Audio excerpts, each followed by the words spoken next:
All right. Well, hey, welcome everybody to our March 2021 meeting for the Google Educator Group of Ohio, GEG Ohio.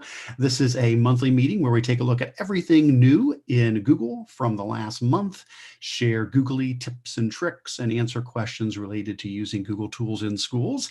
Howdy, my name is Eric Curts, and I'm a tech integration specialist at Spark up here in Northeast Ohio, serving about 35 school districts in the Akron-Canton area up here in Northeast Ohio. I am joined, as always, by Stephanie. I'll let Stephanie introduce herself. Hey everyone, I am Stephanie Howell. I'm an Instructional Technology Coordinator for Pickerington Local School District and excited to be here today. Awesome. And we do have some other folks and in the meet with us, or the Zoom with us. Now, John Mansell-Pladel is here. John, would you like to introduce yourself? Yeah, hi everybody. My name is John Mansell-Pladel, and I am Supervisor of Instructional Services with the Northern Buckeye Education Council in Archbold, Ohio, up in the northwest corner. And looking forward to finding out some new things today. Thank you, John, for being here. John is one of our leaders for GEG Ohio, and we're so glad that he's able to join us live and in person here. Our other leader, Sarah Kiefer, is not able to be with us today, but we really appreciate everything she does behind the scenes as well. And we do have our special guest, Patrick. Patrick, would you like to introduce yourself today? Sure. I'm Patrick Hausammann. I am in Northern Virginia, so not an Ohio person, but I have been connected with Eric and Stephanie and a few others for a number of years. I'm part of GEG Ohio, GEG Nova, and definitely help out with a few others. I am a supervisor of instructional technology as well as an ed tech coach. So multiple hats, as many of us do, and busy days as pretty much all of us have. Well, we appreciate you being here, Patrick. It's so awesome to see you here in the meeting with us because, yes, we do go back many years. And I can't say how much I appreciate everything that you share online. It means a lot. Well, Patrick is our special guest today. We try to have a special guest each month. And Patrick can jump in at any point throughout the meeting to share things, but we will have specifically some time set aside for him in the show and tell later on where he'll be able to share some awesome resources. Really appreciate that. And thank you, Stephanie, as always, for organizing our special guests.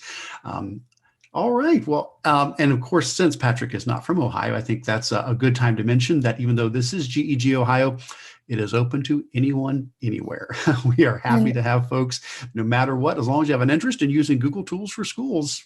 And we have someone from Brazil joining today. Awesome. Yes. Oh, that is so great. We are international. That's fantastic. And of course, we have Avid here. Well, okay. Yes, we always have Avid. Well, not always, but many times. And I really appreciate, especially his contributions to the chat. Thank you so much. Well, guys, all the resources for our session today can be found in our agenda document, which I think most folks already have that open, but for any reason you don't, I will drop the link in the YouTube chat one more time there.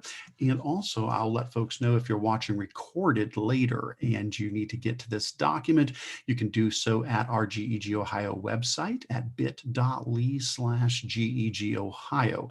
That website has a link at the top for our monthly meetings. When you go to the monthly meetings page, that's where you'll find the agenda link. There's a table there with each meeting. Here's our March meeting.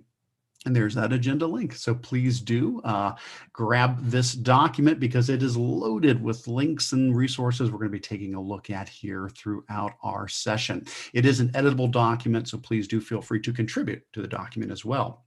We encourage you to do that.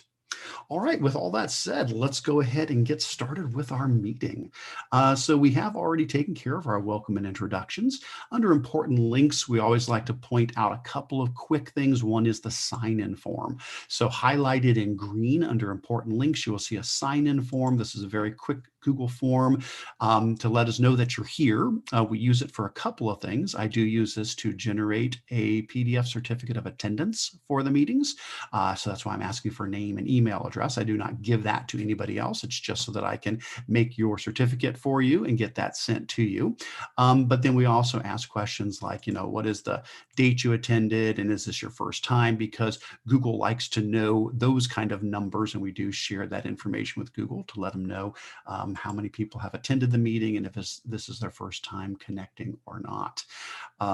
In addition to that important link, I know that we've been trying to emphasize lately that we do have a Facebook group as well. That is relatively new, but I think we've got a couple hundred people in that Facebook group. And if that is a way that you like to connect with people, trying to get that on people's radar, definitely feel free to join that group as well. Anything else in there that you want to mention, Stephanie, as far as important links? I don't think so. I think you covered it all. Awesome. Under updates, just, hey, we hit 1,000. We crossed the 1,000 line for our GEG Ohio email group. So we do have a Google group for connecting in between our meetings, and that is our GEG Ohio email distribution group, and we're at 1,006 members now. So that is fantastic. Thanks to the people that bumped us over that since the last meeting. If you haven't joined that, we would encourage you to join that email distribution list as well. It's a great way to ask questions and share resources and stay in touch in between the meetings. Let's chat a little bit about upcoming events. Anything in there, Stephanie, that you wanted to highlight as far as things coming up on the horizon here? So OETC is still happening. It sounds weird that it's still happening in March. Right. Usually it's already over. So make sure you go back. There are a ton of sessions that have been recorded and that you can go back and rewatch. And that is until June 2021. So this summer. Also, there is a call for some more sessions coming up next week. Awesome. And the Threadit talks, which we kind of talked about last month, I think. Yes. So those quick talks, I think they were 20 seconds, 20 slides. I forget now. Yeah, it's like 5 minutes. Yeah, 5 minutes, quick talks. So those should be really engaging. Neat. Okay. So yeah, OETC is the party that just doesn't stop. We've had a lot of sessions already, and you can watch the recordings of those, but they are continuing to go on. And now we even have options for more sessions to come. That's fantastic. Let's see. Other good news about upcoming events was a little change to the NeoTech conference. That has already happened. The awesome thing is the recordings have now been extended out until August. Initially, they were going to be available only for a few weeks, but NeoNet has changed that for their NeoTech conference to let those recordings go all the way through August 6th. So again, great way to catch some sessions. You did a session there as well, didn't you, Stephanie? I did. Yeah, I did a session at NeoTech. I can't wait to go back. I was not able to attend live during those 2-3 Right. days. So I'm excited that they extended the deadline. That's very helpful. Yes. Yeah. And then because of all of the new Google updates, Google is providing different product trainings on those. So if you click that link where it says details and registrations, you can sign up for the sessions that look interesting to you. And this is from the Learning with Google event, all of those new features that came about during that session. So we kind of went over that in our last video last month. Yeah, excellent. That is fantastic. I've caught several of those. Haven't been able to see every one of them, but I've caught several of those and they've been really helpful. Awesome. I see we do have a call for proposals for the GTech Summit, which is an Ohio-based summit coming up August 3rd and 4th. So that's awesome. And yeah, I see somebody put in a link here about ISTE. ISTE is online again this year. It will not be face-to-face yet. So this year we're doing another ISTE Live, June 26th through 30th. Yeah, and I know too with ISTE, if you're a Google trainer or innovator, there was an email that came out from Dee about presenters. So make sure you check that Google Playground email. I think it was labeled Google Playground. Yep. I just saw Dee shared that out. Thank you for mentioning that. I need to get that filled out as well. So they're looking for Google sessions for the playgrounds, for the virtual playgrounds. Awesome, guys. Wonderful. Very, very, very good. Well, if you guys have anything else to add, please do that. If there's a upcoming conference or call for proposals or something that we've missed, just add that right on in there, and that would be fantastic. Oh, I did see that Melissa said in the chat that some of their team is leading some of those sessions from Fried Technology. Yes, that is correct. The Google for Education product training series, Fried Technology, has done several of those and did a fantastic job.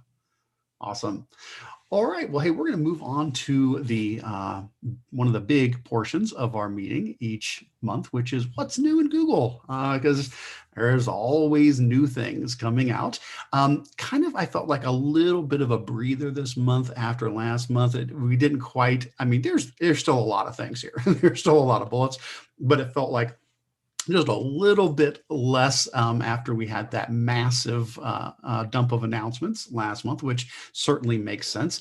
But there were still some things here that kind of caught our eye. And so we're going to go ahead and mention a few of these as we work through our examples here today, our list here today, and kind of jump back and forth. So let's see, the very first thing that I bolded that I thought kind of sounded neat here was some of the updates coming to Google Meet for the mobile app.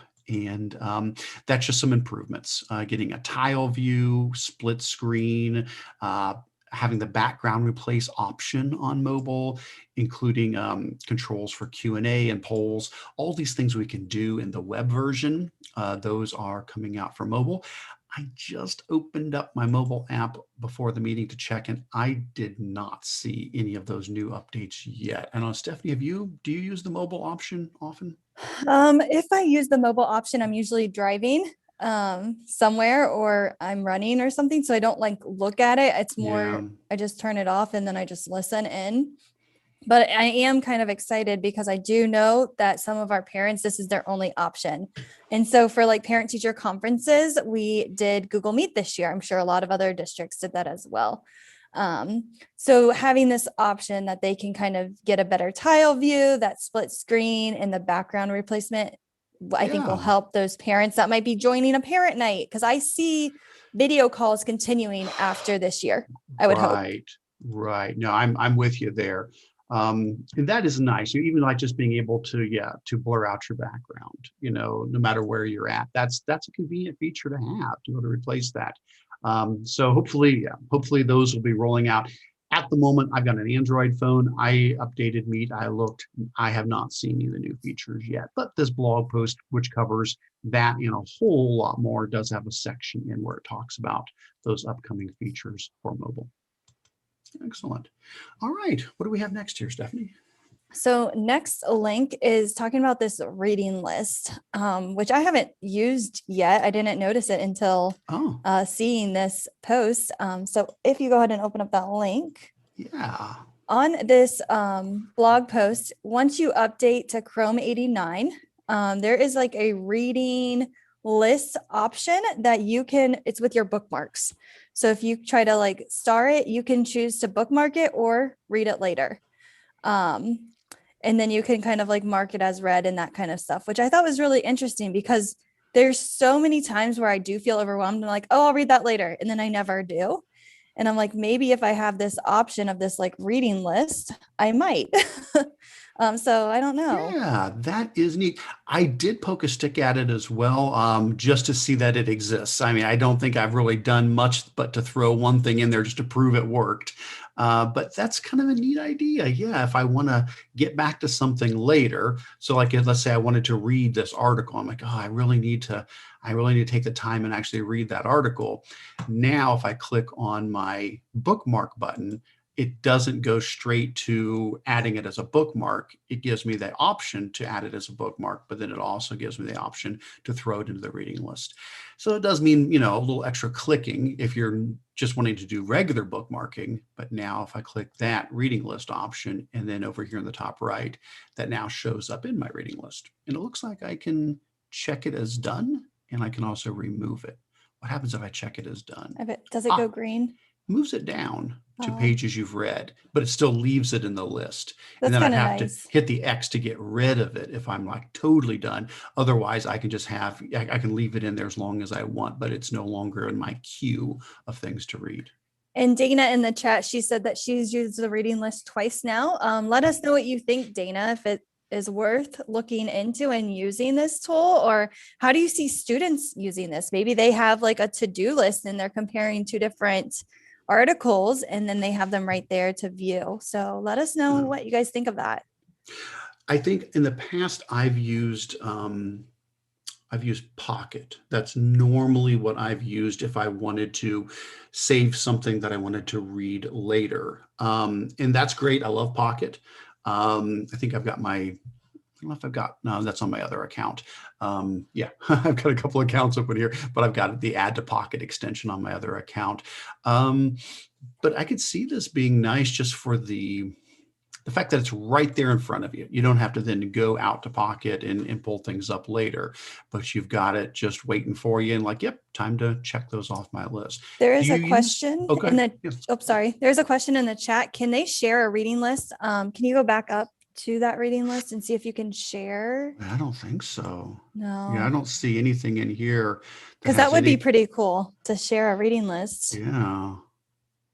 Now, have you used things, Stephanie, to like if there's stuff you mean to get to, do you normally throw them into some sort of an app or an extension? Yeah, or... I use Toby, the extension Toby for like things that I open frequently. And then I use Wakelet a lot. So that Wakelet extension, I'll have it open and then I'm able to plop it into where it needs to go. And then if I'm working on like a training or some type of activity for teachers, I have all of those articles and research right there to help support what I'm getting ready to present on. But I would never really got into Pocket. Yeah, Like I like Pocket. I guess, you know, you end up using what you get used to, I guess. Yeah. The reason I ended up using Pocket a lot was in addition to putting it in Pocket, I could also label it, which I'm sure you can do in most all these other tools as well. And Pocket has a mobile app that has a text-to-speech tool. And so sometimes I would throw things into Pocket. And then when I was driving or, you know, mowing the grass or doing something, I would pull them up on the Pocket mobile app and let it read the articles to me. So that was kind of a nice feature of that. And I love what John said in the chat. He had a folder in his bookmarks called To Read Later, and he might not need that anymore. That's right. Well, awesome. Well, cool. Very nice. It's not an extension, Dawn. It's just the update to the new Chrome. And I know it hasn't rolled out to some of the domains, it looks like.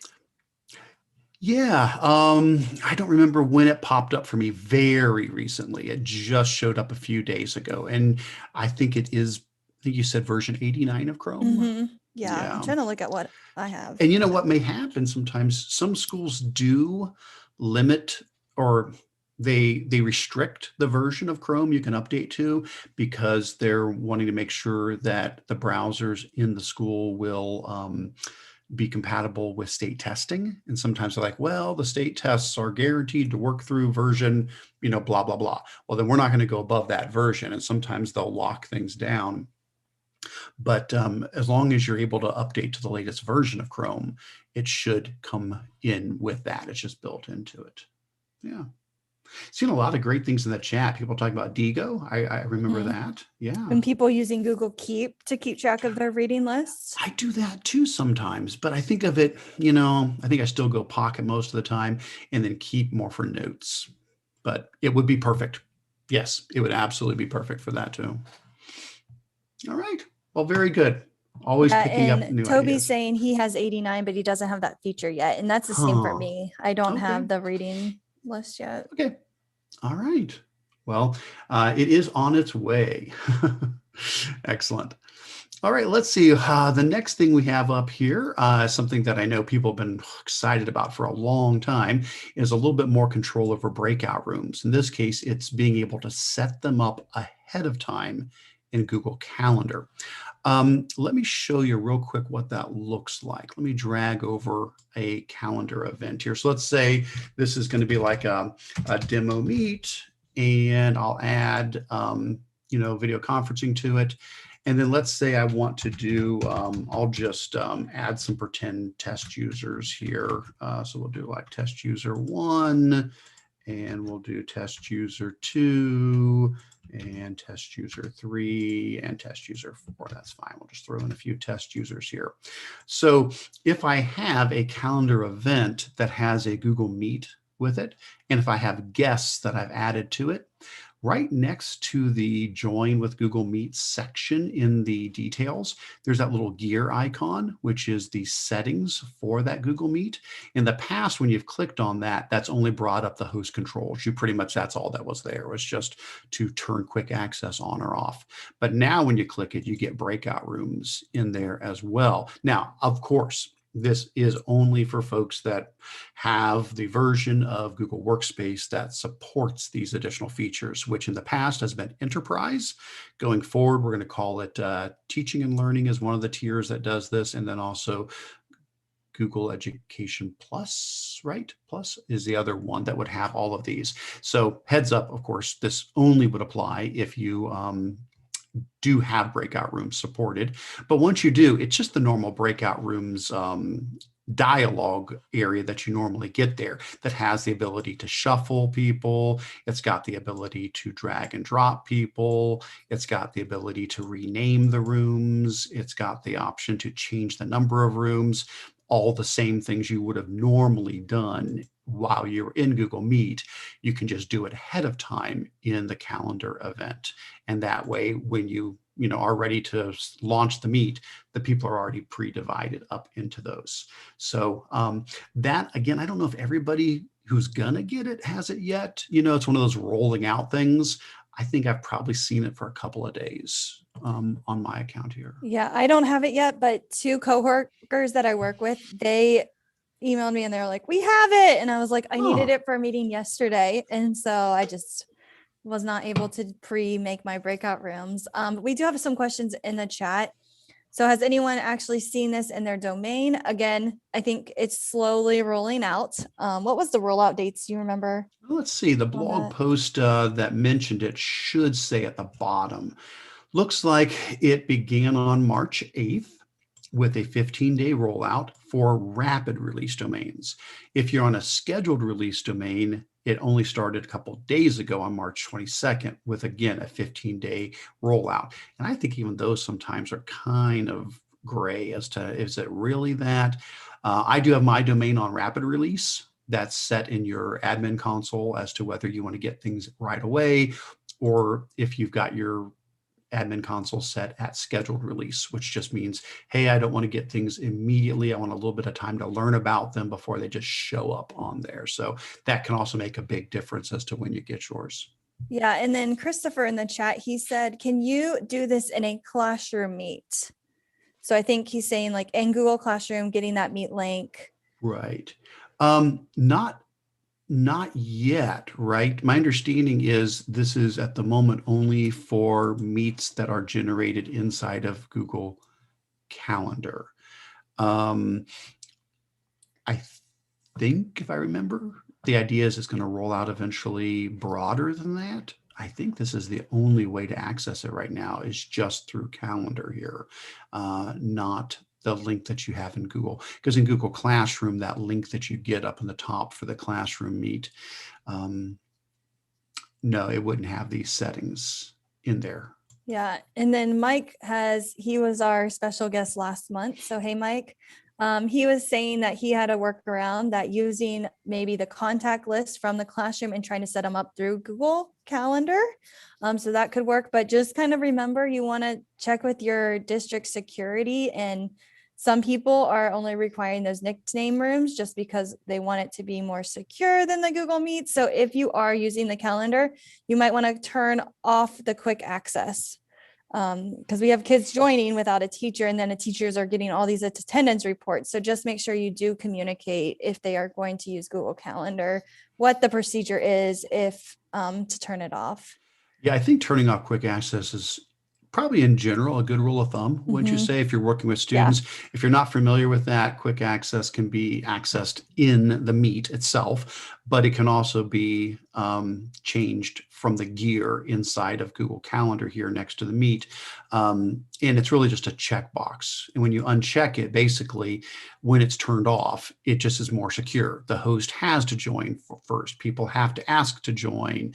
People can't join anonymously. You know, it gives you more control so that the students can't be jumping in without you in there. And so I think in general, good rule of thumb, if you've got students in a Meet, typically good to turn that off for those. Yeah. A lot of people are checking and they've got them in. I'm a little jealous. Just to let you guys know.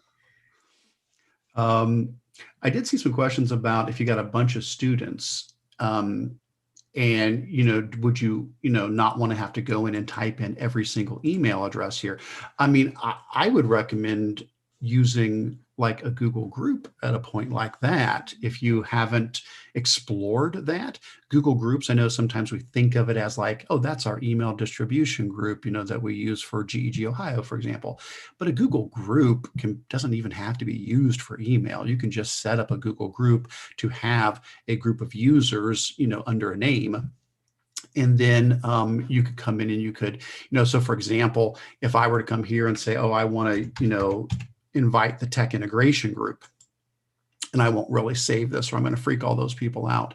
But there's like 139 people in this tech integration group, and it's a Google group. Well, I could have the same thing for each of my classes. I better remove that before I forget. But I could have Google groups set up, for each of my classes. And then, that would be great.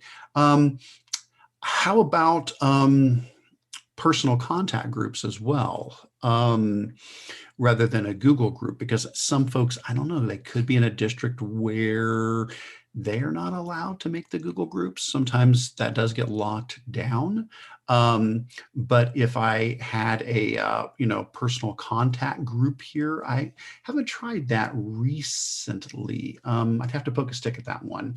But I would imagine that would be another option to go in my contacts and create groups there and then add that contact group in as well as a quick way to do it.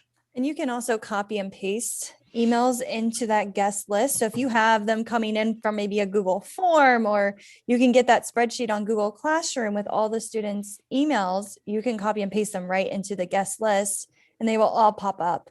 And then you can also duplicate the event so that they would have the same guest, or copy the guests from that event to your other ones. Yeah, so there's definitely some ways to, until this gets baked into Classroom, definitely some ways to get your list of students quickly pasted into that box there. Yep.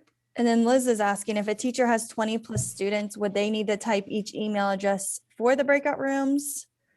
It looked like you just dragged, right? Right. Once you've pasted the emails into here, as soon as they're in the invited list, oh no, then all you do is just click the little gear, go to breakout rooms, and they're already broken up for you. It just breaks them up automatically. You can change the number of rooms, you can shuffle them, you can drag and drop them, but no, it puts them automatically right into the breakout rooms at that point.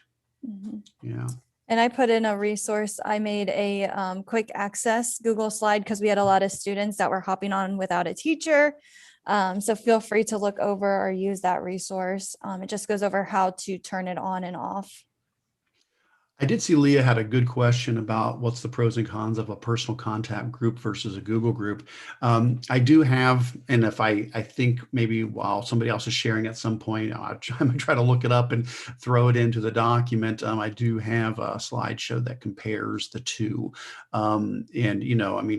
Short answer is a Google group is a little more powerful in that you've got more controls in there as to, who can email, who can post to it, who can't, and who can join and who can't. And it's also shared. You can share a Google group broadly and say, oh, we can all use this. A personal contact group, it's just for you. You can't share it with others. I mean, you can do an export. You can export it, but then they have to import it, but then it's not live anymore. It's just a snapshot of what it was that day. So a personal contact group, it's just for you to use.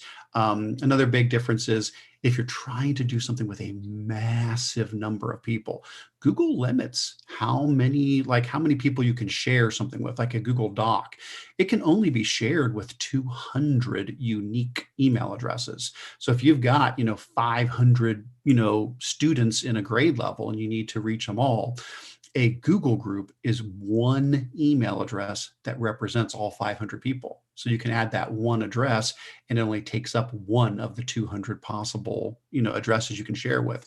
If you use a personal contact list, it actually expands. It goes blurf and it expands out and it lists all of the people in it. So if there's, 100 people in the contact list, when you share with a contact list, it uses up 100 of those options for sharing. So pros and cons, but yeah, that's a good question to ask about clarification on that.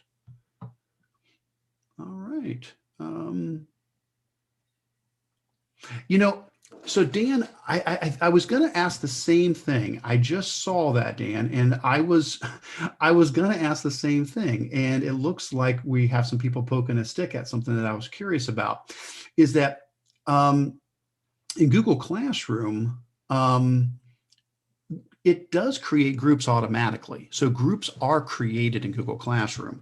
If I go into Google Classroom and oh heavens, who knows, I'll just try to pick something here that has, try to find something that maybe has a couple of demo students. Well, there's not much in that one. That's okay. Let me see if I have one that has a couple of, no, that's okay. I'll just, I'll grab something here that hopefully has, there we go. That's got some people in it. So if you have when you create a Google Classroom, in the background, Google creates a group, two groups actually. For every classroom you create, Google creates two groups. It creates a group for all the teachers or co-teachers, and it creates a group for all the students in the class. And you can find that, you can see what that group is by going, for example, to the folder for that. Like if I go to the Google Drive folder for that class, and if I check out like, oh, let's see, I should have probably something in here that would be an example. If I go into my sharing settings on one of these. So, oh, that's just showing the teachers. I'm probably going to have to find one where I've actually got the students in here. But it creates, and if anybody knows a quicker way to find this, let me know, because I might need to, I might not find it fast enough. See, that's the teacher group, but there is a student group that gets created as well at the same time. And like I said, I might, yeah, I'm not going to find it quick enough, but I'm trying to think where that shows up at in there. Probably if I created something that was visible to everybody, I'd be able to see it a lot faster. You said under settings, the Google Classroom calendar under settings is what Dan's saying. That's where he was finding it? Yeah. Oh, the Google Calendar settings. The Google Calendar settings? Yeah. Oh, he found it under there. Okay. Yeah, and I know I can find it in the Drive as well, but thank you. Yes, that makes sense. So, right. So if I go to my calendar here and I go into, you said the settings for the calendar here. Let's get to the settings for that. If I come down to any of my Google Classroom calendars, there they are. Yep. There it is. So there's both of them. Here's the, yeah, there's the email for the one that's for the students, and there's the one for the teachers. I can't quite see the whole thing in that one. I don't know. Yeah, I might have to see an easier way to see the entire address, but that address there would have, this would be all of the students that are in the classroom, and this is all the teachers that are in the classroom there. Again, it's getting truncated. It's cutting off some of it there. So I might have to poke a stick at that one. This is one we're doing a live stick poking here, but that is an actual Google group. And so if I were to take that, I almost got the full thing here. Let me copy it. I almost have the entire thing. I just need to put a .org on the end of that one. If I came here and I put that in .org, that should be, yep. Oh, okay. For some reason, it's yelling at me about that one. I may need to take a look if I did something wrong on that one. But anyway, there, it added them. I just don't think it's showing me who's all in the list there. But that would be another way to do it as well. Pretty cool. All right. Michael said he minimized the screen and was able to see that better. So if you couldn't see the whole thing, if I zoom out on it, oh, nope, didn't help me on that particular one, but that's okay. All right. No, well, I hey. love watching this, like think out loud. So does Peggy. She's like, oh my gosh, this is amazing. Well, this is what this is what we all do, though, right? That none of us really know the answers to things. We just poke sticks at stuff, and we go, let's try this. Yeah, but it's so much fun to see your process, because I'm like the same way. I'm like, okay, let me just test it out. We don't know unless we do it. Yeah, but that's important. And it's so important that we model that, I think, for our students, because we want them to be lifelong learners. We want them to see us as people that are constantly learning and saying, hey, let's turn this question into a learning opportunity to show our students, hey, how can we solve this problem? So, yeah. All right. Well, that's great. Well, I know that took us down a little bit of a rabbit hole That's there, okay. but if anybody else has any thoughts or suggestions, keep the chat going. That's awesome. You guys can keep throwing that in there. No, that was super helpful, because I don't have it yet. So all these questions that will be coming up from my teachers, I'll have the answers, and they'll think I just knew it. There you go. It won't be because of Dan. I will give you credit though, Dan. Well, I think you're up next with our next thing about Chromebook's 10th birthday. Yeah, 10th birthday, which is crazy. It seems like it's been longer. I don't know. 10 years is crazy. I know. So they do have a couple new updates with Google or Chromebooks. And so the first one is being able to move between devices with ease. So you can kind of see on here, if you, maybe. Whoops. There it I is. don't know. Is that the one you want me on? It's up top, I think. Okay. I can, yeah. There we go. Thanks so much. So then you can click and you can kind of switch between which device you want to view the information on. So again, multiple devices, trying to organize which one we're looking at or which one's better. You can kind of quickly do that. And then the next new feature, quicker access to like new, let's see here, like screen capturing. So you can screen capture tool. Yes. Yeah. And I know, Eric, you said you've used this with one of your Chromebooks. And so you're able to screen capture finally on student Chromebooks. I think it was last month we were talking about this, and some people were like, well, we still need WeVideo to edit. And yes, you do, but it's a quick way if students are having issues with maybe technology, or they need to quickly explain something, they can just really quickly use that screen capturing mode. Yeah, I think they've promised there'll be more coming, but right now, yes, it's just a recorder. That's it. It just records the video and your voice, and that's it. But sounded like they planned on adding more bells and whistles eventually. So we'll see. And then, of course, we always are looking for ways to save time. Teachers need to save time because we're so busy. And so now they have like a new clipboard. So your Chromebook can save the last 5 items that you copied, and then you can just quickly paste them onto a new page without having to like switch between windows. So it's the everything plus the V to if you use that, is that what they're calling it now? The everything button? It's like the search button, the little search. Yeah. Whatever that button was, instead of Control V for paste, if you use on mine, it's still a little magnifying glass search button. If you press that and the V, like you're pasting, it brings up the last 5 things. Which is very helpful. Like you can see when you right click right there, Yeah. or when you Mhm. paste it, you can That's see right. the 5, and then you can pick which one you wanted or pick the order of how you want to paste it in. So it could be really helpful for research that students might be doing from multiple sites, or they had it earlier and then they forgot or something. It can save a lot of time. There's Yeah. a lot of times where I need to paste a number of things multiple times and I'm having to recopy over and over and over again. So just to keep the last 5 in memory, that's Mhm. now I did mention this in some other chat I was on recently. We'll see how far back people go with their experience with Google Tools.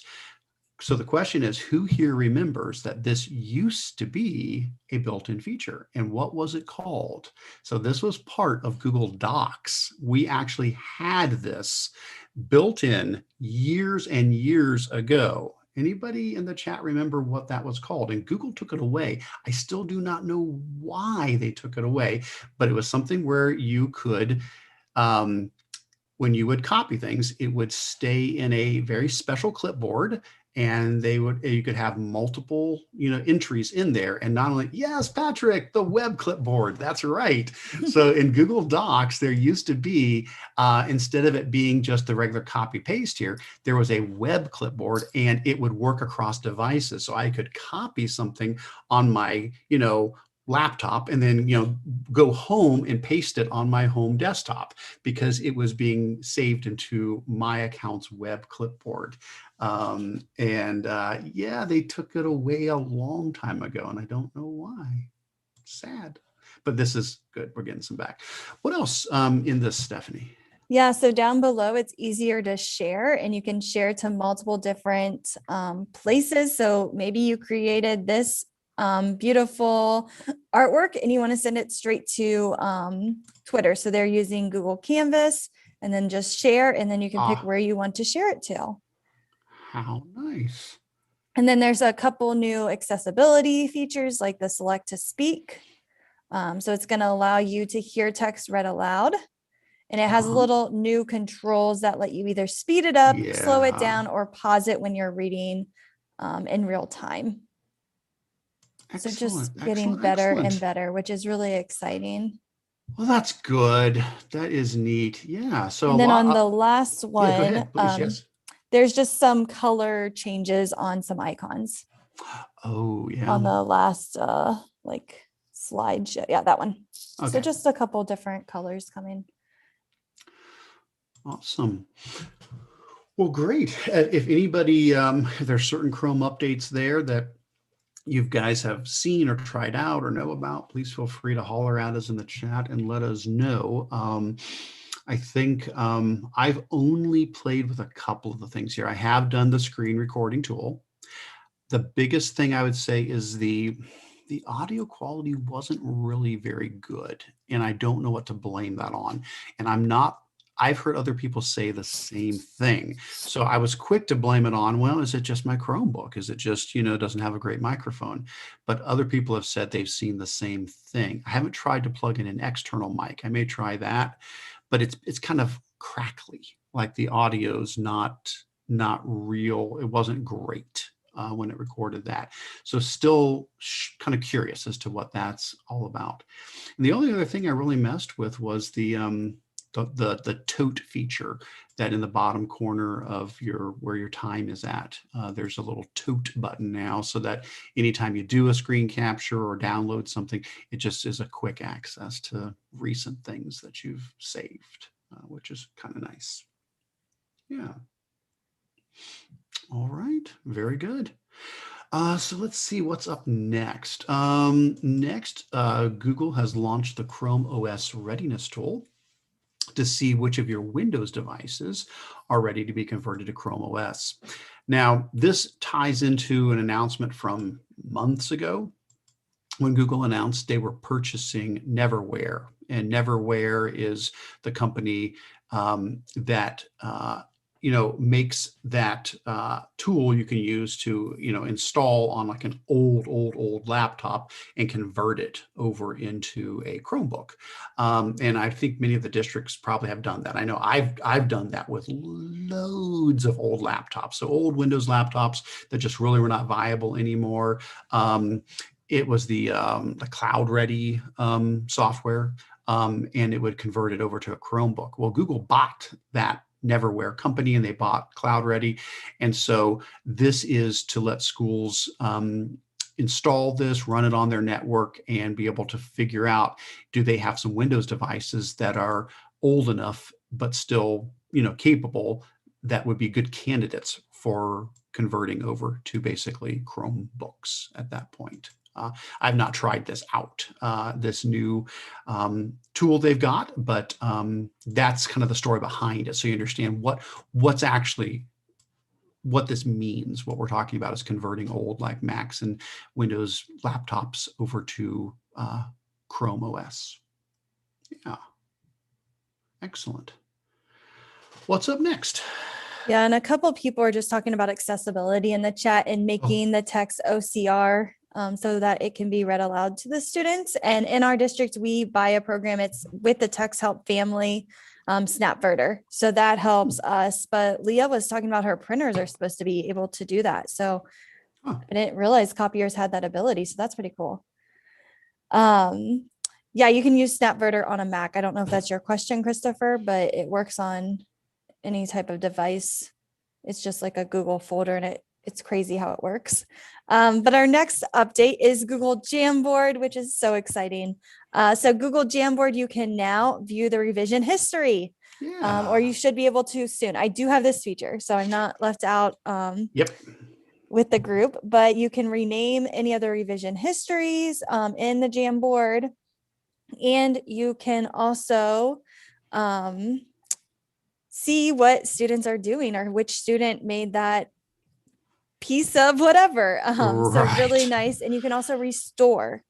And I was listening to a podcast this morning. I can't remember who it was, but they were talking about using the revision history because of the storage concern. So a couple of teachers are getting really worried about this storage and Google changing the storage kind of with it. So we don't have unlimited anymore. And they were talking about, what if we use the revision history, called it original, and then maybe you make an update on the revision history. So I thought that was kind of an interesting idea. Yeah. Well, I know people are appreciative of this because everybody loves Jamboard, but I get the concern of somebody typing something harmful or insulting or inappropriate and then deleting it and being like, haha, nobody can tell who did it. It's unless you were watching at that very moment they were typing it. And so there were some teachers that were hesitant to use Jamboard in case something was abused. They didn't really have a recourse to be able to say, well, listen, we can tell who typed that. Don't do that, And so with this now, there will be more confidence in being able to use this tool, knowing that, just tell the kids, hey, don't put something inappropriate in there because it's going to track you did it. We're going to know who did it, just like a doc, just like a slideshow. Don't do that. So that's great. All right. Good stuff. All right, let me clean up a couple of tabs. This always happens. Always get a bunch of tabs open. And so probably a good idea to close a few out before I slow things down. I think this one we already mentioned. So that was part of the earlier one about the updates to Google, the mobile apps, getting the tile layouts. So what's up next then, Stephanie? All right, so next up is the Google Slides update. So I know before with Google Slides, there used to be like this huge bar at the bottom of the screen, and you would try to get it to go away, and you'd have to like wait really patiently for it to kind of go away when you're presenting. And now it's really small, so you can see it down in the bottom, and it has that number 2. So slide 2, slide 3, and you can click the arrows. You can also click the number to go to whichever part of the presentation you want to go to. And then behind the 3 dots, there's always more. And so that is where everything else is kind of hidden. So it's just kind of a cleaner look. And I think I like it. You know, it caught me by surprise. Mhm. I didn't know that change was coming. Yeah. And so, you know, but I think it's it makes sense. You know, that was a pretty big bar, and they were understandably hearing people saying, "Hey, we're." I think a big thing was probably Bitmoji classrooms was probably one of the big things that caused this to happen because you know they're like I can't use that whole area down there because every time you get near the bottom, this giant bar appears and nobody can click where you know. So I have this dead zone down there that I can't use. And I think you know making this smaller was helpful. Um, Mentioning that though, uh, I think it's maybe this will draw attention to people to realize all the cool tools that are down in there, like the captioning, being able to turn that on. That's really cool. I think another thing that's neat. I'll just bring up a blank slide here. I imagine most people know this, but since we're talking about that little bar down there, we might as well mention this. So if I come in here and I go to present my slideshow, you know, there's the little navigation bar, like we said. If you hit those three dots, you would get into all of our other features. One of the things that I just would definitely encourage people to take advantage of if they haven't is the exit full screen option here. That's not the same as exiting the presentation. It just means don't have it fill the entire screen. And when you do that, basically it's still in presentation mode, but it's like a publish to the web thing where now I can see, you know, my URL bar and stuff like that. You may say, well, why would that be important?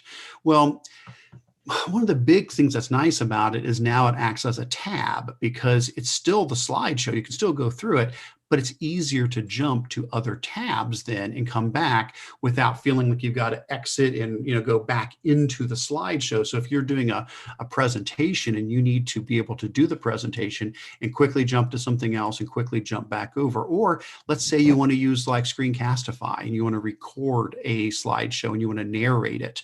Well, you can't see the extensions if you're in full screen mode. And so absolutely you can do this by doing publish to the web. That will do the exact same thing. It'll get it in here as well. But this is just a quick way if you're full screen and for any reason you don't want to be full screen, you know, it's an easy way to go to partial screen, which is nice. Yeah. And I know there is also a, and we may have mentioned this in an earlier session as well. I don't remember for sure.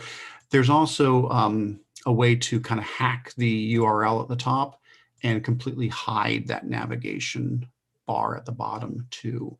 We may have even mentioned that before, but if not, I can find it. It's you just put a couple letters and codes at the end of the publish to the web link, and it'll just completely get rid of that navigation bar if you don't want it at all. Yeah, and Dan was saying the shortcut of using preview where it says edit. That's the trick I use whenever I want the screen to still show but not be full.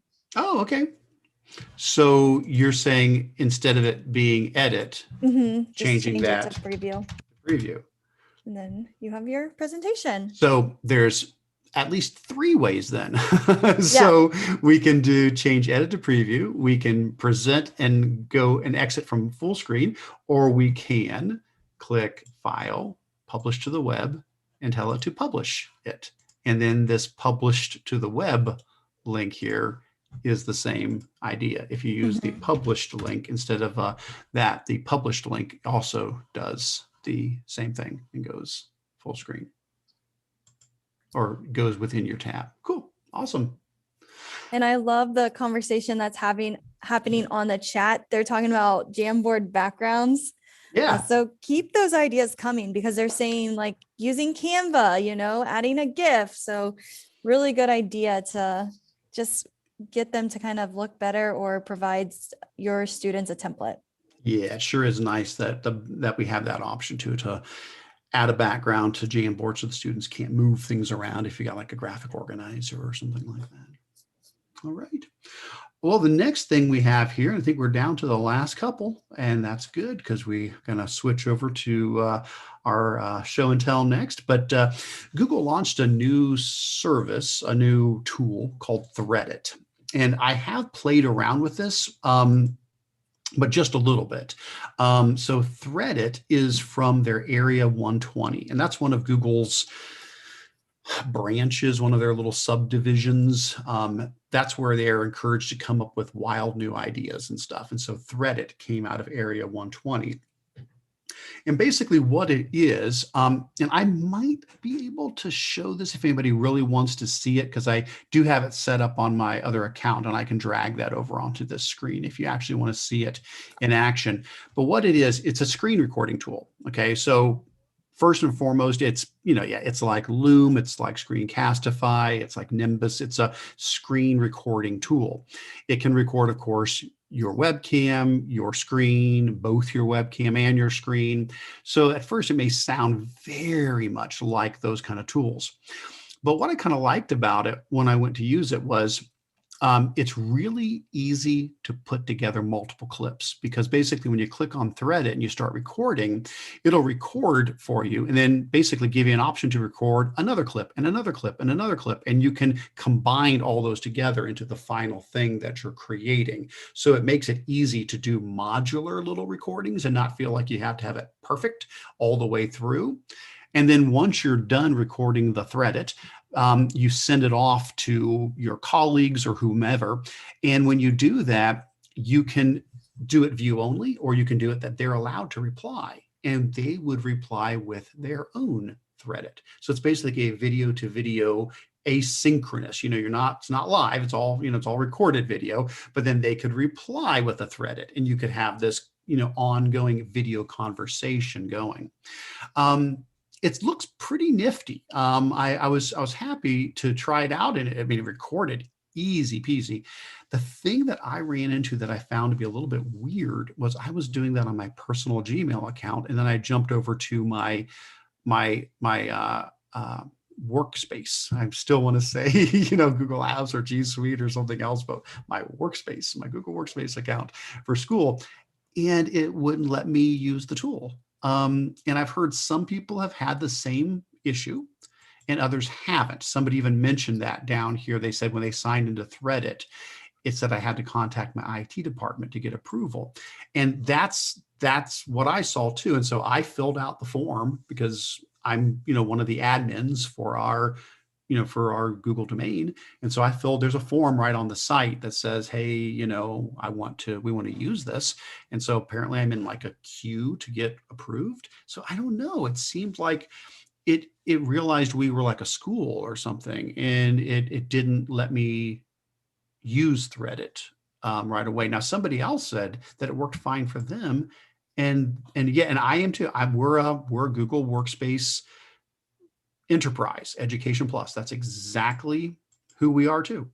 I don't know why, but it basically said we had to wait to get approval for it. Same for us. I put in today because I asked my boss, I was like, hey, can we try this? Yeah. Because it looks really cool, especially like when teachers have issues, they can just send me a quick video and then I can respond by video or whatever. And you don't have those long emails going back and forth and the questions like still unanswered. Yeah. So I'm not sure. I guess, let me know if you hear and I'll do the same. But Yeah. it looks like a pretty nifty. I thought it was slick. It reminds me of Flipgrid in a way, but between. I kind of wondered, if this was sort of not like a response to that, but if they were picking up some of that flavor, that you're doing more of like a video conversation here that way. Yeah. All right. So what do we have next here? Next up, we have, let's see here. There it is. So we have captions. So live captions with videos and audio. So we're going to go ahead and look at the link because there's a really nice graphic, I believe, on this one. Yeah. So on this video, if you were to like play it, you can turn on in your settings. You can like scroll, I think, halfway a little bit. There we go. So in your settings, you can go to accessibility and then right here, turn on live captions, and it takes a little bit. It's just like an update kind of like waiting period. And then you can go to any video and you have live captions built right in. So here's the dog talk, or they're talking, and then you can see what they said. So again, just making it a lot simpler for students and teachers to use those closed captions. Yeah, I did turn this on and I did try it out. So many things already have captions, and I know that's, not the purpose of this, because sure, if something already has captions, that's great. But yeah, if you go into your settings for Chrome, and I don't know if I turned it on this account or not. Again, I've got so many accounts here, but under advanced, under accessibility, there it is. I'll turn it on for this account too. Once you have it turned on, if there's audio coming through from anything, a video or, even a podcast playing on a web page or something like that, it will live caption it for things that wouldn't normally have captions. Now, if it has captions, you'll get double. You'll get the captions that came with it, and you'll get these as well. Yeah, I'm not sure if, what would be an easy way for me to demonstrate this. I'd probably just have to find, I don't know, maybe like I bet if I found like a site that had like, a podcast or something on there, because, I wouldn't think, let me think, can I play the Anchor podcast through a web browser that you do, Stephanie? Yeah. Yeah. Just go to, So if I go to, I think on the agenda, if you go to the link at the top. yeah. So here where you've got your podcast link, if I go here, can I play one of these just by hitting play? Yeah. Okay. So what should happen, if I've done this right, is because there's audio coming from that, then a caption should appear. Let's see. There it is. Now, I don't think I shared my system audio, so you guys probably aren't hearing the audio in the background, which is okay. I don't think I shared my system audio, but you're noticing those captions are appearing. And if you click the little arrow at the bottom, you can make it bigger or smaller for the area. That's awesome. So if something doesn't have built-in captions, this is now a feature inside of your settings. I'm going to turn it off though, just so it doesn't pop back up again here in case that gets confusing. And right now it's for Chrome on like Mac, Windows, and Linux, and then it's going to be baked into ChromeOS too for Chromebooks as well. And Brenda was saying that it works with Spotify as well. She just tried it. Yeah. Oh, that's so great. Yeah. Yeah. Anything that has any kind of audio coming through, live captioning, just built-in option now. Really cool. She said you can also move it on the page. I just haven't tried that. Yeah. So that's good to know. Sweet. Yeah. Awesome. Well, I think the last thing that we had bolded here was an update to Google search. We all know that if you go and you run a Google search, there's many times you'll get interactive elements. Like if I come here, and I know we've mentioned this kind of stuff before, you search for like a timer and you get, an actual timer. Well, they've now added another one of these fun instant search cards. And for this thing, what they've added is reviewing, whoops, I think I skipped over it. That's augmented. Oh, here, there it is. Practice problems. So they have practice problems for high school math, chemistry, and physics. And you have to type in a search term that is something like chemistry practice problems or calculus practice problems. You've got to put the word of the subject first, followed by, practice problems. So like I've got some examples here. This one is algebra practice problems. So if I search for algebra practice problems, then it pulls up this practice problems section. And if I do like this one is I think I put in chemistry. So here's chemistry practice problems. And so what it does is, sure, I get my normal website links, but I now get this interactive tool where I can say, okay, here's my problem. And then I can come in and I don't think I don't know what my answer is. I may get it. Oh no, I got it wrong. I was just guessing. But and then I can move through these practice problems that are pulled from all of these different sources.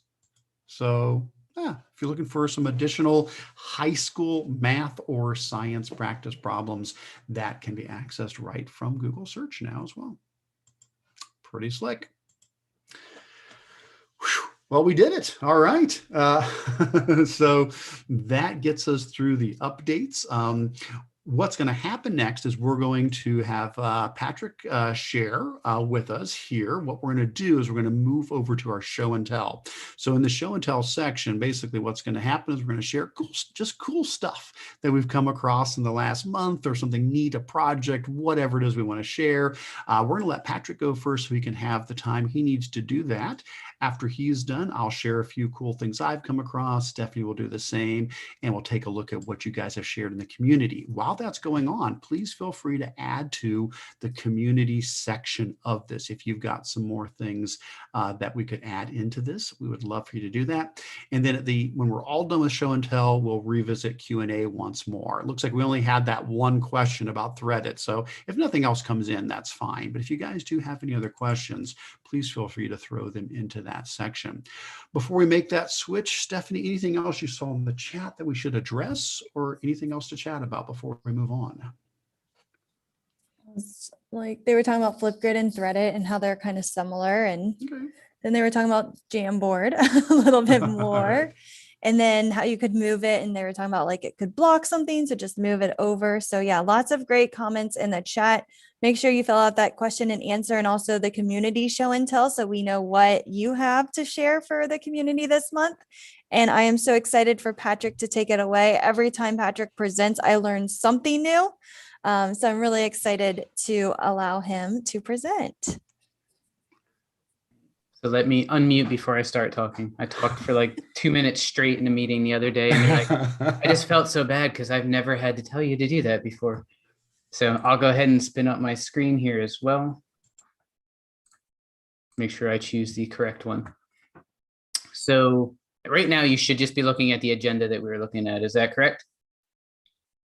Yes, that looks perfect. Perfect. Okay. So one thing I was going to point out, and I'm glad it wasn't quite what we hit, but something I started doing for some presentations is making one slide in a Google Slides presentation for the purpose of running captions in the background. So you'll see, obviously, I still have the old school toolbar, but if I turn on those closed captions and I pop back to the tabs that I was using before, I've purposely sized my screen so those captions will show down below, but I don't leave enough out that I click and I advance through the slides. So if while I'm presenting, I click back to this to turn it back on or turn it off, it's still a meaningful slide that has contact information, has something. Sometimes I put a funny meme scale or something up there, but it's a way that if you can't live caption with the tool you're using, it's a way you can build that in. And the way that I actually do it is a different URL hack. I actually do /present at the end. So it does essentially the same thing as the /preview, but I do /present because I, like a lot of you, I assume, normally have a ton of tabs open. So I use that avenue to get there. So the resource that I shared with you guys outside of this is a slide deck that I recently took a pretty deep dive down the rabbit hole. And as Eric said, kind of poked a stick at a lot of different things and just searched everything, scrolled down the footers and clicked where it went. That's how I learned about the Area 120 from Google and different things. But this slide deck has really probably grown way larger than it ever should have been. But that's why it'll never be presented essentially as an hour-long session. But there's a ton of different sections in here. I tried to give you a nice guide there to kind of look down through. Do you want to look at something with maybe Chrome, data, something with drawing or design, maybe some resources for family? One thing that I do want to point out, and I won't touch on all the tabs I have open, it's just in case I talk too fast, I wanted to have more than I would need. But one recent extension that I found that I did not know existed, but I found it through Twitter or some avenue, is called TextBlaze. And what TextBlaze does is allow you to essentially program what they call a snippet. And you do that fairly easily from the website. You would just click where it says new snippet, and I'll show you one that I have made already so you can kind of see the editor. But you give it a label, you give it what you're going to type in to make it appear. And then if I was in, say, that Google Doc, and it works anywhere that you're in the Chrome browser, so it wouldn't necessarily work for like Zoom. I couldn't type this in the chat in Zoom, but if I came in here and realized I forgot that I gave you my credentials, I could do /ph, And that extension is going to automatically then fill what I've programmed it to do when I do the /ph. And you can see that gives you all of my contact. And if I would have forgotten to give you the short URL for the presentation, I can do that same thing with that other text blaze that I have programmed in for hidden Google goodness. And that is the /HGG. So again, in Google Docs, for instance, I know you can do that in preferences, but you can also do it here, and then you could use it in slides. You could use it when you're doing a search. Anything where your Chrome extensions would be active, that text blaze would work. And as I close tabs and keep rolling down through, all of these different things that I'll kind of show you and talk about fairly briefly are all within the slide deck. So I won't necessarily go in order, and I definitely will jump around. But as you come down through the slides, you will see everything that I'm going to mention. But this first one is material.io/design from Google. So again, a tool some people have found, some people have looked at, but not one that a lot of people have found. So on this website, you have a bunch of different design things. And the place that I usually jump to fairly quickly here is the resource tab. And that's going to get you to resources like the kind of material design icons that you can scroll through, find all kinds of different, essentially free to use icons that you can use throughout your design work as you're creating slides. A lot of us have seen the different font options that you can get from Google. And a lot of those different things are built into this page. Again, it's off of material.io, but you can see we have Google Fonts here. We also have a color tool as well as a color palette generator. So a lot of different free to use tools that are linked off of this page. But again, one of those kind of googly things that you may not have seen, may not have played with, but there's a ton of different things kind of as you dig down through. And again, this one is all about design, and it's material.io. And a lot of times when you first come to things, you may not necessarily see that it's Google, but when you come down to that footer, that's where you're going to start to be able to see it. And a lot of times those different links are then going to take you to other places. Like for instance, the one that we saw a little bit before this with Threadit, again, coming from that offshoot from Google. One of the more recent finds and things that I saw get announced is the families.google page. So I know when we first switched to kind of remote learning, hybrid learning, concurrent teaching, whatever form or model you're in, we scrambled to try and get some meaningful things to parents. And I saw a lot of companies kind of doing the same thing. Google has had a few different things that have existed, but not really a landing page for all of them to come together. And that's where this families.google really comes in. It gives you information like how much screen time is too much. And you can see they've partnered with Common Sense and PBS Kids, Headspace to bring you in content here, again, all in one place. You have an infographic, guides and resources for popular tech, different parental controls that you can turn on. And I'll scroll down here just a little bit. You can see they definitely have more tools as I come down through. And then you can see some of those tools that, again, used to exist in different places, but are now kind of pulled into one hub where they can branch out to internet safety with Be Internet Awesome. They can jump out to Family Link and learn how they can control how much time students are able to have on different things. So again, a fairly new thing that was launched recently, but a great resource for families to try and give them a place to come back to and something that they can keep as a bookmarked resource to go back and forth. As we kind of come down through some of the different options, one thing that I recently found that was completely something I had never heard of before comes from the Google News Initiative, which I had not really known of before, but it's newsinitiative.withgoogle.com. And one of the things they have is a Google News Lab. And this is all the Google News team coming up with different things that can help people. And initially, obviously, I thought, well, that's a lot of our students aren't going to be newspaper writers, but some very well could be. But you can see as you come down through, they have topics that are really kind of pointed to today, such as trust and misinformation. How can local news organizations continue to serve? So how do those local news places keep doing what they do?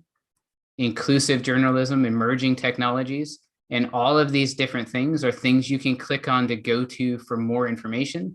And they also have a big training center with different free resources that can help you become better storytellers, better writers. That is obviously something that I could definitely use, and I think some of my students could use as well. So some really cool stuff there. And again, all of these things are linked into the slide deck, and by no means will we get to even half or a fraction of them. But I'm going to go ahead now and jump down to very close to the last section, to one that I found a little while ago, but I really liked as a person whose undergrad was in history. I've pretty much done completely technology stuff since then, but I really love this notable women, which started as kind of an experiment. It's now notablewomen.withgoogle.com. And as it says at the top, it walks you through where they have kind of swapped out the faces that you would normally see and probably know better with all the faces you don't see on those bills, but probably could or should. And what I really like is you get information about all of them. You can obviously share that information, but you also have this For Teachers tab, which gives you lesson plans from every grade from 3 all the way to 12, where you can dive into some of these lessons and really use this content in a meaningful way, not just look at it, show it to the kids so they can see it, but really dive in and use it as a dynamic teaching tool, which I envision is what they were hoping for when they made it. And it actually, if you click on the About, you can get more information, and you can see it actually comes from a former treasurer of the United States.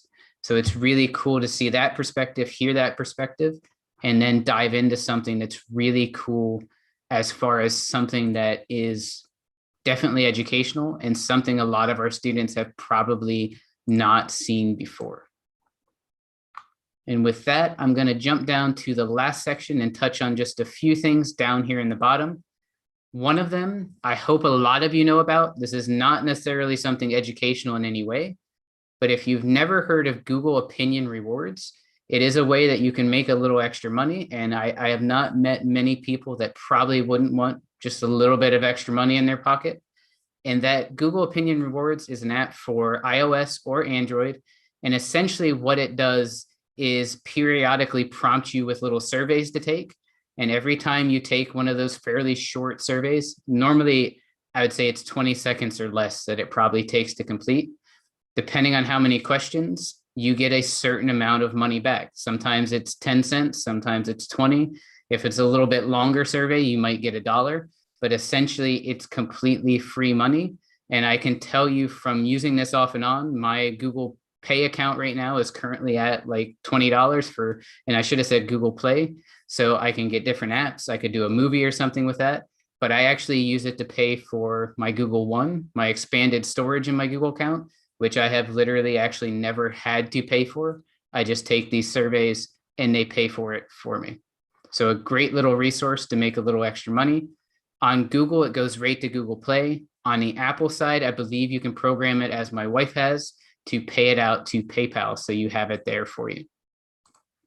And just a couple last things on here. If you've never checked them out before, and I'm sure a lot of people on this call have, definitely check out Google Experiments. There are new ones, it seems, almost every day. Arts and Culture is getting a lot of kind of cool ones that they're linking to their homepage. So some really cool stuff coming out there that's not necessarily part of any one Google tool, but is definitely some really cool things that you can use in meaningful ways.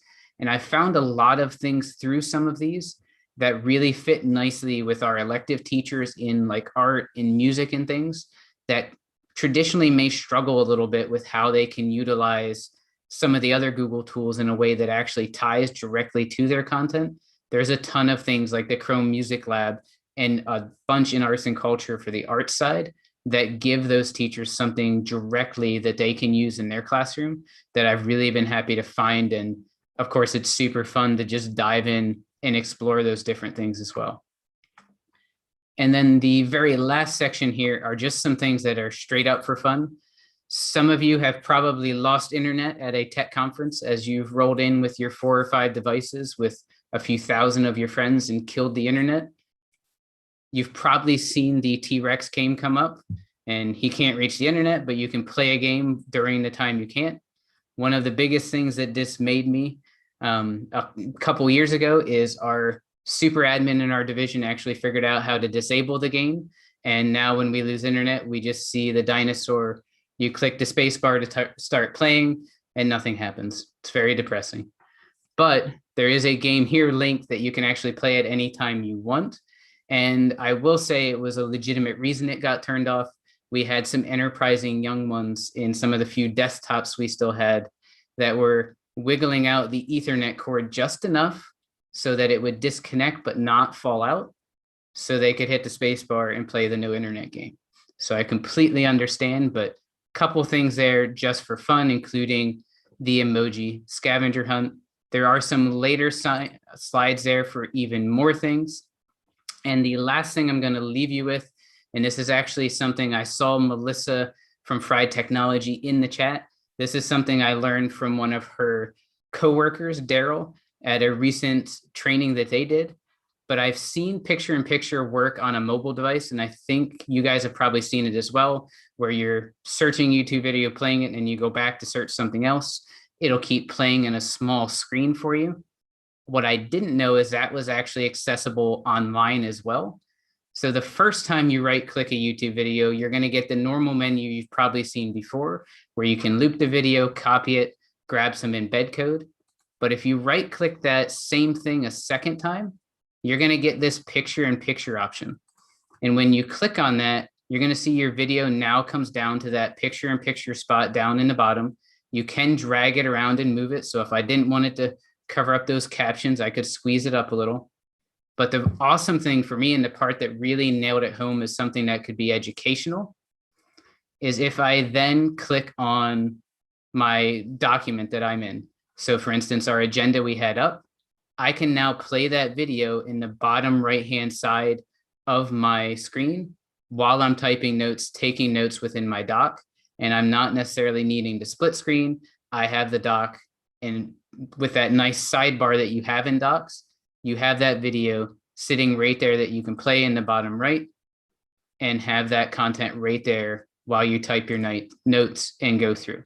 And I did not share my audio right now, but if you have never seen this video before, just search paperless iPad commercial or something along those lines. And it's a fairly funny commercial that goes through a bunch of different scenarios where this guy is not so nicely kind of chiding his wife about using too much paper, until he gets to the end here where he runs out of paper in a scenario where you really don't want to run out of paper. He calls for his wife and she slides the iPad under the door. So a lot of different things here, and I didn't want to take up too much of your time, but I hope this resource is a good one for you and gives you a ton of different things to kind of come back to, explore, and have fun with.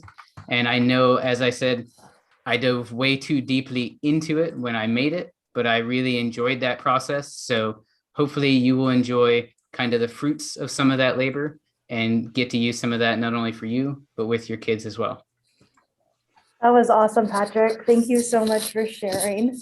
Absolutely. Thank you for having me. Absolutely. Fantastic stuff. I'm always looking for new things to add to my similar hipster Google session. And you had some amazing things there. I'm like, oh, that's so great. So thank you so much for not only putting those together, but for sharing that with us all. Awesome stuff. Very, very good. And looking at the chat and YouTube, everybody agrees. So everybody agrees.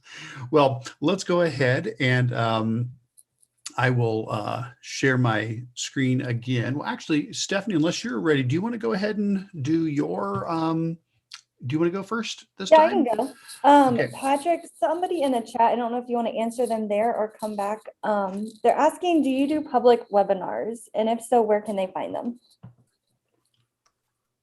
I will say that I've started dabbling in. I do a little bit with obviously Global GEG, and then my nonprofit that I started connected to my innovator project, Unison EDU, we're starting to dabble there.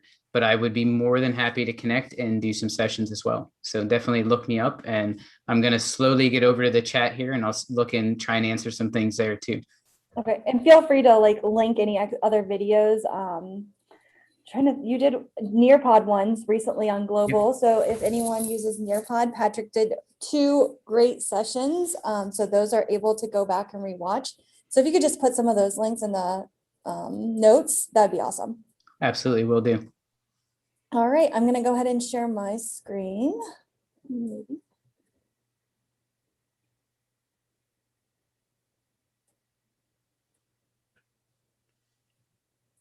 All right, so this month, my shares, I've got my newsletter. Feel free to dig in. These are like things that I found on Twitter, resources that I just found listening through podcasts or whatever, and there's a ton of different templates. So feel free to dig into this resource. This one was really cool. It's a Story Cubes Wakelet. Here. So it has all of these amazing links, and if you are trying to find a fun activity, I know we have testing coming up, so this could be a really good activity for the afternoon part of the time. And there are all of these different story cubes where you can have the kids roll the dice and then they can create their stories. So this one right here, you can just click the video and then just pause it. When you get to the character, here's the place, where did the story take place? And again, the kids just click the videos and then they just pause the videos and then they would create their story. So it could be a really fun way just to get kids thinking creatively after maybe some of those long days of testing. And again, there's a whole Wakelet collection right there. Also on here, we just wrapped up the Edu Protocols Google or Classroom style. So we had multiple students that kind of came along with me, and we went through some really fun Edu Protocols to show what it would look like in the classroom. It was a lot of information, very overwhelming. Leah, who's watching in the chat, she was one of the students and we had a lot of fun. This was actually her idea. And so when you click on one of the videos down here, so it doesn't become super overwhelming, these are all time-stamped. And timestamping is actually really easy to do. Eric does it for all of our Ohio videos. And I was like, I have no idea how he does it. Like, it looks really hard. And it was really easy. All you had to do was go into the description, add 00, and then you just listed out all of these different, they call them chapters. And I think these chapters could really help some students in the classroom. And so they can just go, oh, I wanted to see sketch and tell. They click it and it takes them to that part of the video. So maybe you're like, I want to just try a new Edu protocol this week. You can go to whichever part of the video and you can just watch that section. All of the resources and slide decks are in here. So you can go to the slide deck, see the examples, and then in the show notes down here, or not show notes, I always call these show notes, the speaker notes, you can kind of see if there are any templates. Like this one, if you click it, it's going to take you to like the blank original template for cat and dog. The worst presentation ever, we did that this week. It was a lot of fun. And it was funny because when you teach this lesson, you go over the worst presentation ideas and things that people do, like amount of bullet points that people use, color schemes that just look really bad, sketch photos, blurred photos, like fonts that just look awful, tons of data. And so you show this slide deck to the kids and you talk about like, oh my gosh, like all this word art. And you talk about really, really bad presentations that they might have seen, that they might have created.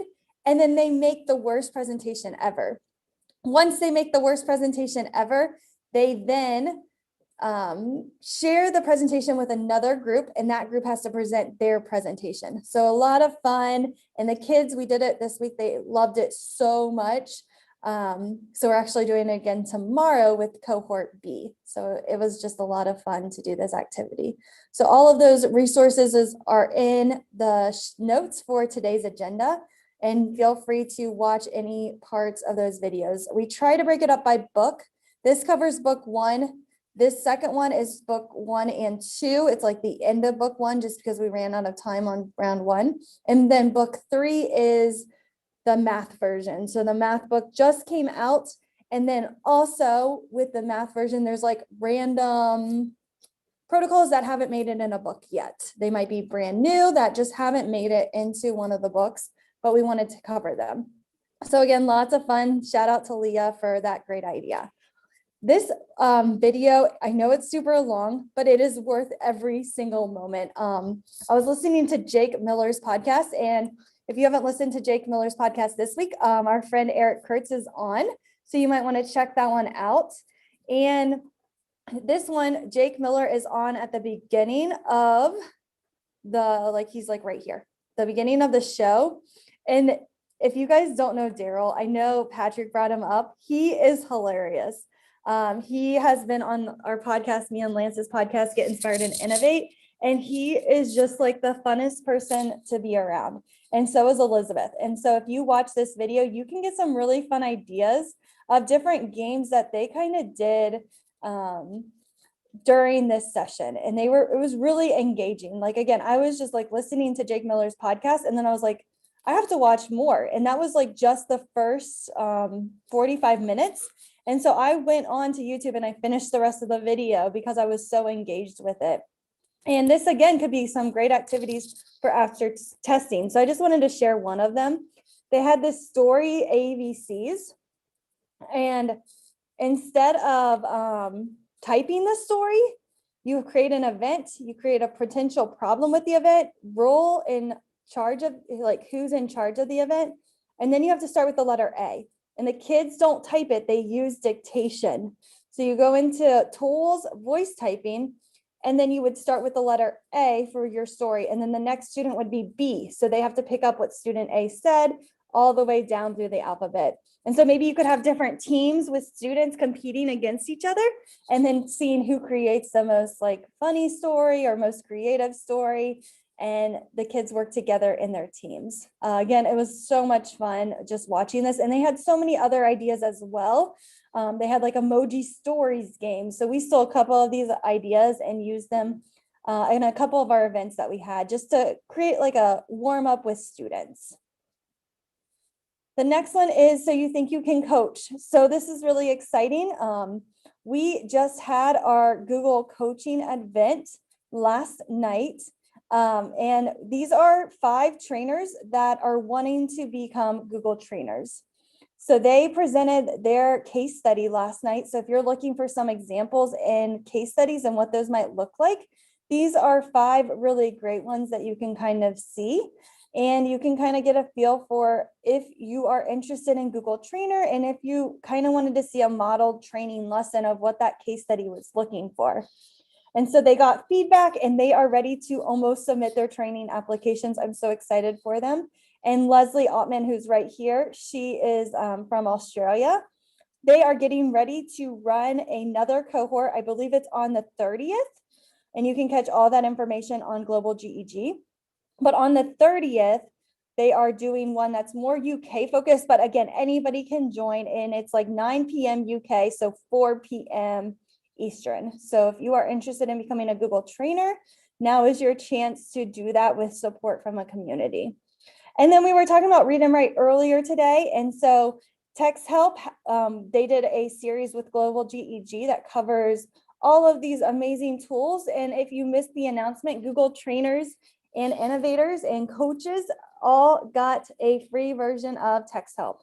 So make sure you check out that email. And this is just a really fun webinar series that goes over all of the tools in more detail. And I know I promised you guys I was going to show you Snapverter. So I'm going to go to my Google Drive. And there's this program, it's with Text Help. We did not really do a whole session on this. In the read and write part, there is like a portion of it that covers Snapverter. So in my drive, I have to find the folder. And all you need is a PDF. And so here is my Snapverter folder, and I've got my PDF on my desktop. And I'm going to take this one from the Ditch Summit, and I'm going to put it in progress. It is going to upload to the in progress folder, and it is going to slowly move to, oh wait, I lied. I need to drop it to the drop in here folder. I did it wrong. So you drop it in here, and then it's going to go to the in progress folder, and then it's either going to be finished or failed. And so now in my finished folder, I have all of these different documents that can now be read aloud. And so if I click these, I can turn on my read and write for Google toolbar, and then I can click to read, and it will read the text out loud to the students. So it can be really, really helpful for kids as they are reading different texts. And then we were also talking about Adobe Spark and Canva in the chat for Jamboard backgrounds. Here are the direct links if you are interested in signing up for education. Make sure you use your school account. They will only grant it if it is an educator account. So make sure you use your school account for that.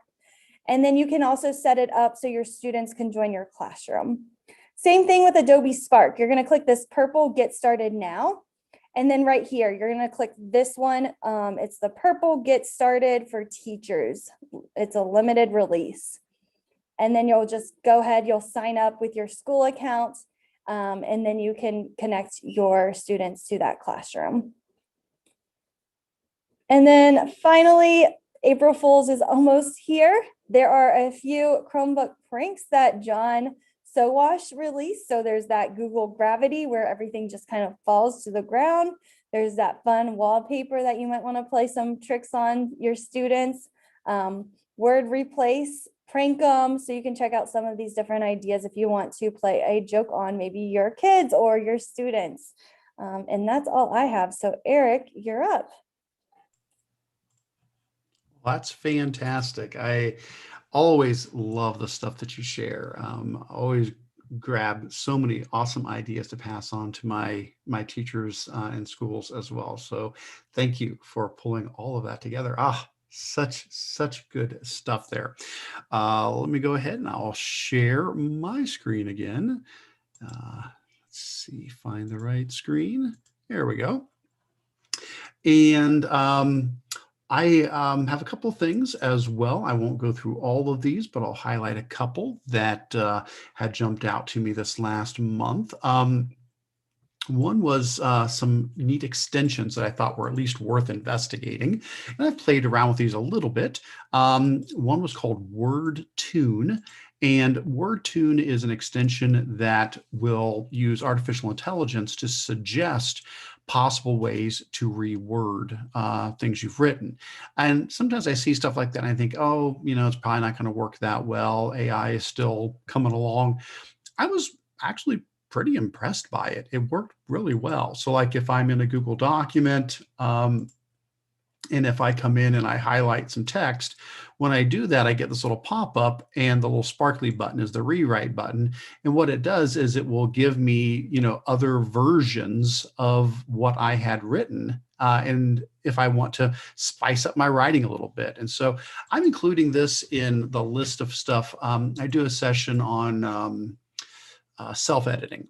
So the idea that before you turn something in, if you want to go through and look for errors and do some editing and do some rewriting, this could be another neat one to include in there, where if you're wanting to spice up your writing a little bit and maybe try to feel that you're using the same words all the time, maybe looking for another way to be able to express something. And so did put a link to WordTune in the agenda.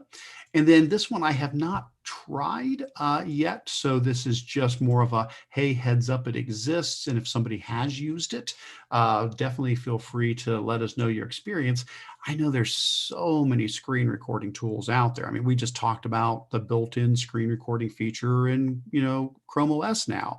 And I know we've talked about Clay Smith's Record to Slides extension in the past, and Screencastify and this and that. And oh my gosh, there's so many screen recording tools. vMaker, maybe it's just another one, to look at, but it did seem pretty nice. The free version is unlimited in length and unlimited number of recordings. The limits was more on like the quality, like how large the video was, width and length. So I don't think it can do like HD video. It's going to be a little bit of a lower quality video, but still totally fine, I'm sure. And yeah, there's a paid version that, you know, has a few more bells and whistles to it, but thought if people are, again, comparing screen recorders and they just wanted to have, you know, another thing as an option, this one looked like it might be promising to take a look at.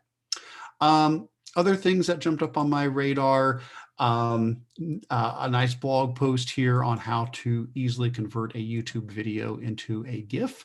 And there are times when I have found YouTube videos that are demonstrating something and I've wanted to make a GIF out of that. And I've had to, you know, use like, you know, Camtasia and grab it myself and turn it into a GIF. Nice blog post here on how to do that using a particular website. I believe it's gifs.com is the website, but the trick is all you have to do is put the word GIF in front of the word YouTube in a YouTube link, and it will actually jump over to the gifs.com site and pull that YouTube video in for you. And then you can trim down to the spots you want and boop, spit out a GIF from that video, which I thought that was nice. And at that point, you just, you know, download that. Next up on the list, I know there's been a lot of discussion about Google with their sunsetting of the Expeditions tool and Google Tour Creator, as well as Google Tour Builder. All of those are shutting down this summer. Saw this one called Expeditions Pro that could be a possible replacement for Google Expeditions and Tour Creator. It has not launched yet. They're still gathering people for the beta. It looks really promising, though. Looks really promising. And so they're basically saying this is going to mimic what Expeditions did, but also will mimic what Tour Creator did. So you can build your own 3D interactive tours. I read through all the details here and it all looks fantastic. I don't know yet for sure, you know, what it's all going to, you know, look like in reality, but at the bottom, there's a spot here where you can sign up for the beta. I did. So I'm waiting to hear and see more about when this launches to try it out. But they're saying, you know, you can, of course, export your old tours from Expeditions and pull them into this new one, as well as build from scratch. So I don't know, possibility we may have something that can be a replacement for Expeditions and Tour Creator. It'll be exciting to watch and see that. And then the last thing I have on the list here is a script for Google Docs. So usually we talk about add-ons, we talk about extensions. This is actually a script that's built into Google Docs, which is for the reading difficulty power tools. And so basically what it is a script. So what you're going to do is you're going to make a copy of this document, which I think is now over here. Here's the copy of the document. And when you make a copy of the document from the website, this little link here that says open the beta will make a copy of the document for you. It has the reading power tools built into it as a menu option. So it's basically an app script that's been built into that particular document. So the idea is what you can then do is, of course, you can get rid of the data, you know, in here. You can take everything out of that document and now you can paste in your own writing. So, I mean, I don't know, I would have to grab something to throw in there real quick, but I'm sure we can do that pretty easily. I'll grab one of my Eric the Rad blog posts here. Let's just grab some text real quick. So if I had this text and I put that into, let me find the right document now, put that into here. So if a student has, you know, copied and pasted their writing into there, or you as a teacher, maybe there's an article that you want to use with the students, paste it in here, and then you can use the reading power tools to run a bunch of tests on it. For example, there's the difficulty guide, and what it will do is it will read through the document and it will come, let me go ahead and get rid of that guy. There we go. That was my one I was just using a bit ago, the word tune, still floating up there. But it's going to give you a flesh score on the document, as well as the vocabulary level for the document, reading time, etc. But then it also will try to identify some potentially challenging words. And if you want to go further with that, you can say, okay, I want to see, you know, what are my low frequency words that I might need to be concerned about in this document. And if you go further, you can say, I want to create a Google spreadsheet that includes those low frequency words. That might be some that we need to work on with the students. Give a click on that link and it will open up a spreadsheet that has those words in there. And for each word, there's a link to a definition for that word. So if I come in and we'll just grab a word here, hit the definition, there we go. It'll pop up a dictionary definition site for it. There's also synonyms, images from the noun project, and then even you can jump over to Ngram and run an Ngram search on that. In addition to that, you can also insert into the document that low frequency table in the document so that it almost turns it into like a study guide at the bottom of the document where the students can, again, click the links to learn about them and then take notes on those individual words. Lots of other tools beyond that as well, even like the highlighting of the low frequency words if you want to do that.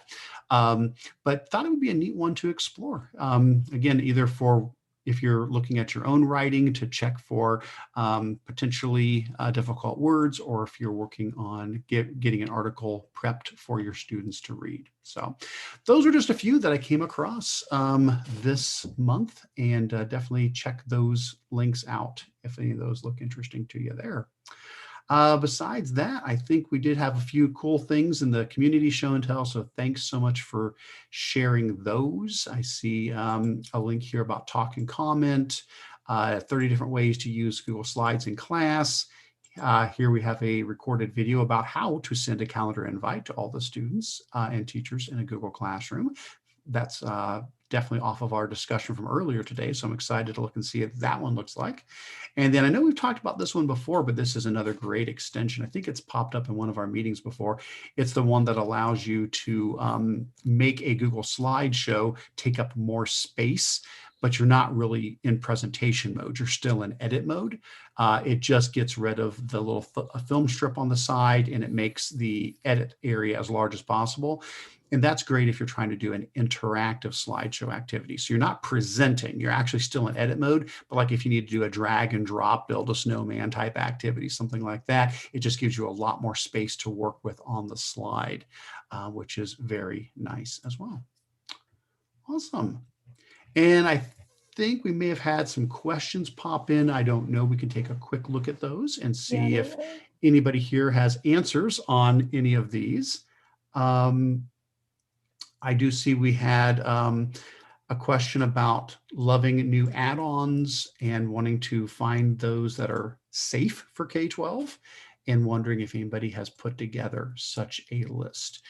Here's a link to a proposed spreadsheet to try this out and start, filling in some add-ons in there. I don't know. Stephanie, Patrick, John, anybody have any details on a good source for a place where add-ons have been reviewed for safety? I don't. I have not. I can put our district site because we have to have, like, it's an approved library. So I can add that. Okay. Well, if anybody does have some resources, please throw those in here. If there's something you've come across that is helping to evaluate the appropriateness for K-12 of add-ons, that would be awesome. I have not used Talk and Comment, so I don't know if Stephanie, Patrick, John, anybody else has used that. I have not used Talk and Comment. A lot of the other tools that we use for recording and text to speech and speech to text and all those I have used, but I have not tried Talk and Comment. So they're indicating a problem with that, and so I don't know if anybody has experience enough with that they want to respond to that. That'd be great. But that is not one that I have tried out myself. And then the last thing we've got here is I've got a user that has an active account on our domain, but isn't showing up as a user when you go to send an email or invite to Classroom. You can manually type in their email, but why are they not auto-pulling when they're part of our domain? Huh. Well, that's interesting because usually that's typically an all or nothing thing as to whether you want your directory to be displayed for autocomplete. I don't know that I've come across a situation where an individual user is not auto-completing, but other users are. Huh. So no, sorry, I didn't see that question earlier. I might have poked a stick at it a little bit more, but no, I'm not sure off the top of my head why one particular user would be showing up, would not be auto-completing when others would. Again, if anybody knows, and that's one I'm happy to take a look at later as well and add in a response here if anybody has any details on that. All right. Well, hey guys, I think we're getting pretty close to the end of our time. Let's do a couple things as we start to wrap up here. First of all, Stephanie, if there's anything you see in the chat, let us know if there's something that we missed that we need to discuss. And I'll also shout out to everybody who's watching. If you have something still to share, please throw that in the chat or in the Q&A. And that would be wonderful. But as we do start to ramp up, just a couple of reminders, and then we'll give Stephanie, Patrick, and John a chance to share anything else they want to before we wrap up. I do want to remind people that if you haven't yet, please do take a moment to sign in to the meeting. At the top of the agenda document in the important links section, there's a link there to the sign-in form that allows us to generate certificates of attendance for you, as well as to report to Google the number of people who attended the meeting. And of course, as always, encourage you to connect with us on all the normal ways. If you prefer to listen to things on podcasts, Stephanie does do a podcast version of this with the audio pulled out of this. We've got our Facebook group you can connect on, and of course our Google group for email distribution group for conversations and discussions in between. Oh, hey, it turned into Spanish too. That's interesting. Okay. we had a little, I thought maybe I need to take a nap. I was looking at that. I'm like, this doesn't look right. So we may have to tweak that at some point. Okay. But other than that, I want to remind folks that we have our next meeting coming up. Let's see when we've got that currently scheduled for. Looks like April 29th. Always check though the site. If we need to bump things around or move things, we'll always reflect that on there and in the emails that we send out.